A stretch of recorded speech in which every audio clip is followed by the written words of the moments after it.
Johnny P put me back in my place the other night. Sure, any Ireland we won, he got man of the match. So you can't really throw that at him. Like, if it wasn't from him, we wouldn't have got them. Like, So I said, I suppose, thanks, Johnny. Thanks for bursting me bubble. I said, the only influence I ever got, would you believe, as a manager was I travelled for 3 year or 4 year with Brother Vincent, and he had him that size, and I just watched what goes on in the dressing room, and I watched, what goes on the sideline, and that's how I learned. If I want to go and look at you hurling tomorrow morning, if I want to make a decision on you tomorrow morning, and you're playing a match, 20 minutes does me looking at you. Let's go. I'll get in my car and go home. I know what I've seen. I wouldn't stay there for an hour and a half watching this. I make up my mind straight away I'm going to do. But Brother Vincent was the only man I can put my finger on that helped me out. Yeah. He was my best friend at the time, and still is, like,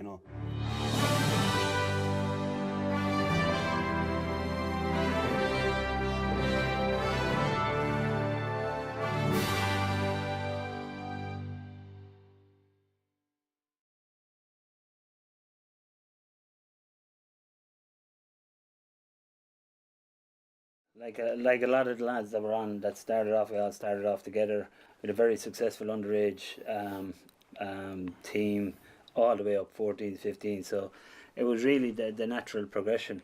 But I suppose, the credit has to go as well on top of that to Padjo Whelan. I remember him telling me that he'd be playing, first of all, after we won the minor that year, he told me that, listen, you'll be captain in Offaly next year in the minor. So he brought me on then onto the senior panel and onto the senior Offaly. So we were a light young team, and we had, Sarah Kieran's were big, strong, physical. So, I mean, the scoreline at the end of it was 9-8.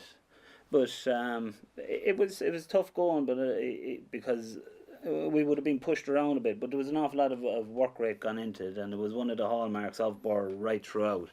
That this hooking and blocking, getting in, getting the ball and flicking it away. But, Kerwin got the 65 to win it in the last minute, and I think he told, I think Adrian Cahill was about to stand over, and he just told him, go over there, I'll take this, and the rest is history. It was a big party for the next week, and I remember just maybe on the Thursday we were in the County Arms, and maybe 10 or 11 o'clock, or, and halfway through another night of it, and Paul Murphy lets us out, right, lads, we'll finish now tonight and we'll start with the Leinster Club Championship. And a big, huge laugh around us in, because none of us even realised about the Leinster Club Championship. And, that was our main focus, was to get the county championship. And really, I suppose in '91, the Leinster Club Championship was just an added bonus. But that was our mentality at the time. We were only focusing in on winning the county final. One thing I do remember about that day is I knew it was a big panel, and felt there wouldn't be enough jerseys. So I had brought one of the lads' jerseys from the previous match, and you can imagine my shock in Carlow when we stopped on the way down, and Padjo said, we're thinking of playing you. So that was the start of it for me. I had never been in the dressing room even with these guys, and I always remember at half time, it was a small dressing room up in Aughrim, and I just remember thinking I couldn't see from one side or from the other with the smoke. The steam from the shower. Steam. I think the majority of the lads smoked. Yeah, that was it, yeah. There was an awful lot of remarkable things about that year. Everybody knows obviously Offaly winning the All-Ireland in '94 and the way that last 5 minutes turned out. But again, it was amazing, and it's the same thing happened in the All-Ireland semi-final against Kilmallock. And it was set up for Ray Landy's second page in the history of Birr, where he arrived on with 10 minutes to go and scores 2-1. And we were 4 points down, and again pulls it out of the fire. I think the big one probably was the semi-final against Rhinos, and Mick Hogan or Damien Gagan was at full back, and they got roasted by Kieran Flannery. Kieran Flannery scored 3 goals off him, and another goal disallowed. We were down 10 points at half time or something like that, and into the dressing room at half time. Went on anyway, talking away anyway, and I was captain anyway, and had the last few words gone out on the field. And says, listen, we get our act together here. And then I just turned on the boys on the sideline, and you get your bloody act together there on the sideline, because the moves weren't being made. And next thing, there was a verbal argument going on between selectors. So there was a bit of a delay then going out onto the field in the second half. But we pulled it out of the fire, you know, in the second half against Rhinos. So. But I suppose, you know, for me, the '98 All Ireland was was very special. I suppose the fact that at this stage we were that bit older, we had, you know, like the first All Ireland in '94, and the club experience. We were a bit young, and our first county final, young and naive, and celebrating and think, you know, that everything is great. But '98, you appreciated an awful lot more.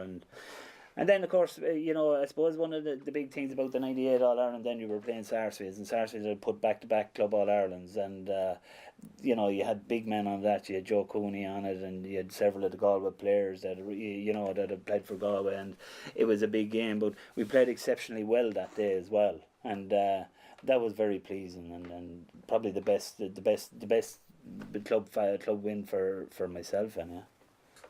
Yeah, and I remember leading up to the 2002 final, we were being described as an old team.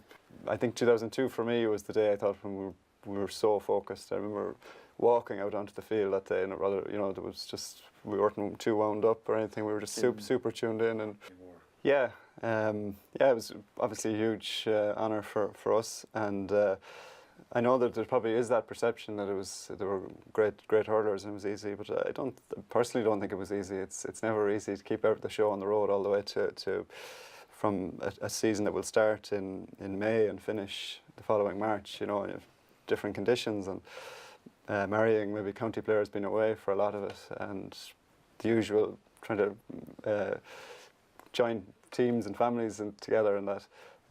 But I think certainly he wasn't afraid to throw in youthful players, and in terms of training, he had no problem giving the older guys maybe an easier run. But it certainly extended careers maybe and kept guys playing. Yeah, it did. Yeah, I mean, I suppose the thing that we were renowned for, you forgot that we were model professionals at that time. I thought that went without saying. All right. You know, the likes of Regan and these guys, and Gagan and Hennessy and that. But the one that I suppose the most remarkable thing of it, whatever about the team itself, and they did bring in young lads and introduce them. Like, I mean, it was well known that, I mean, you could hear the team tune at Coronation Street and be back home at the start of it, and be back home for the team tune at the end of it. Like, and training was that short, you know, and that was actually a very good thing looking back on it. I mean, a lot of the county players are after going through, you know, you're talking about playing, you know, especially in '98 and '94, you're after going through an inter-county career and our inter-county training right throughout, and in those times we were playing in August. You know, like we were nearly awfully we were playing in August. But and what part, the heat, Rory, you know how and how it'll affect your game. But the thing about it is that they were very short sessions, and that helped an awful lot for the lads like ourselves. That, I mean, we weren't being dragging out for an hour and a half down, and it helped to keep us fresh. Now, as I said, you know, Padgett was great at being fairly lenient. You could kind of disappear there for maybe a week or 2 weeks. It's kind of just taking a break from the game and then just arrive back and you know. So listen, it's man management, I suppose. Yeah, and his training was very much focused on speed work. Yeah. I'd say behind it was a view that if you were first to the ball, you had a good chance of winning a game, and that seemed to be the basis of it. But certainly he always had us fast. He had, yeah, and I mean, on the majority it is. The one thing about it is that, you know, there was always someone on the team that will stand up. I mean, you know, you mightn't realise this, but I had a couple of bad days. So I had. But, you know, Regan would stand up, or Sid would stand up, or Sid would have a bad day, you know, and Gary Hannafy would pull up, or Declan, or, you know, so there was always 2 or 3, and this is where you go back and say the captain go up, take the toss, take the thing, but, I mean, it's your leadership on the field, and that as well marries into the manager's job as well, you know? Yeah, like Johnny spoke earlier about, you know, when you're that bit older, maybe you enjoy it.